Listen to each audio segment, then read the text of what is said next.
Today I thought I would film a video that was actually a request about magic bands. So to give you a little history, before magic bands started being used, which was exclusively less than 2 years ago, they had what was called the Key to the World cards, and they looked like this, and they were your typical credit card style room key. So these served as your room key. You would slide it into the door, and your park tickets were on here as well, and there were charging privileges that if you wanted to add them on, you could charge to your room. So if I wanted to buy souvenirs in the park, I could put it on this card and it would get charged to my room, and then you would pay that when you checked out.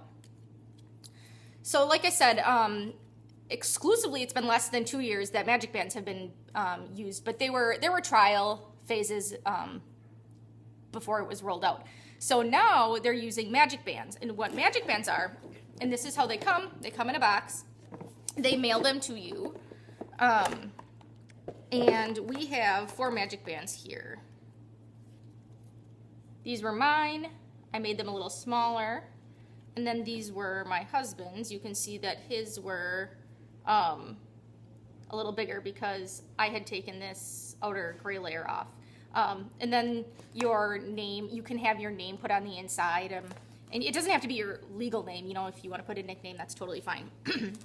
So what magic bands are now are, you no longer get these kind of room keys. You have these, they're shipped to you, and this serves as your room key. You hold this up and match the Mickey head up to the Mickey head on your door, right above your door handle, and then it'll give you access to your room.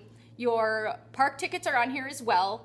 Again, there's always a Mickey head. There's a post when you're going into the park, and then there's this little ball on top of it, and then there's a Mickey head. So you match up the Mickeys, and then it'll turn green, and you still have to put your finger on so it can scan your fingerprint on this platform right next to the post, and they'll match up your ticket with your fingerprint to make sure nobody's stealing your tickets, your magic band. And that will give you access to the parks. Like your room key, you can also have charging privileges on here as well. You don't have to, but if you want to, you can. You do that when you check into your hotel. They will tell you, or they will ask you rather, oh, do you want to charge onto your magic band? And if you say yes, you can, instead of giving them this key like you used to in the parks, you will say, I'm going to buy souvenirs, where you, it's right by the credit card swiper. You'll just touch this, and then when you set it up at your hotel, they ask you for a 4-digit PIN number, and then you'll enter that PIN, and then again, it'll be charged right to your room.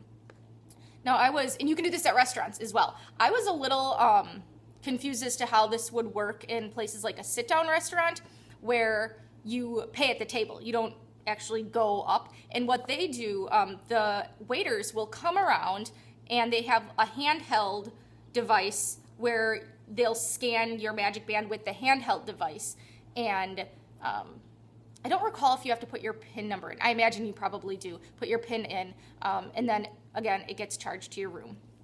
So these are waterproof. You can wear them in the pool, in the shower if you wanted to. They're very easy to take on and off. We didn't have any issues with them falling off, and you can customize them online through My Disney Experience. Which brings me to my next point. These were rolled out as part of My Disney Experience and My Magic Plus, which is your magic bands and your FastPass Plus. So your FastPasses are on your magic bands as well as your park tickets. So when it's time for your FastPass, you go to the attraction for which you have a fast pass, and you will scan this at the front of the line, and there will be a cast member standing there, and they will verify that it is the correct time, and then they'll let you through. And then there's another cast member further on down the line, and closer to where you actually get on the ride, and then they will check it again, and that is to make sure nobody skipped the line in between. So nobody from the standby line crossed over into the FastPass line and is cutting in line, basically. So, yeah, these are the magic bands, and I really, really like them. They were not irritating to wear at all. I was a little worried about them, but like I said before, we wore them when we did our half marathon there. They totally forgot that I even had it on. They didn't rub, and yeah, if you have small wrists, I recommend taking the gray part off, and they worked just fine. So if you guys have any other requests, recommendations for videos, please feel free to let me know, and I will certainly take that into consideration. I do know somebody had requested that I do a Grand Floridian review, and I did not forget about it. That one just takes a little bit more planning than something like these magic bands where I can just talk off the top of my head, because I want to find some pictures and stuff like that. But I do plan on doing it. I'm not ignoring you. But if you have any other requests, let me know. Thanks for watching, guys. Bye.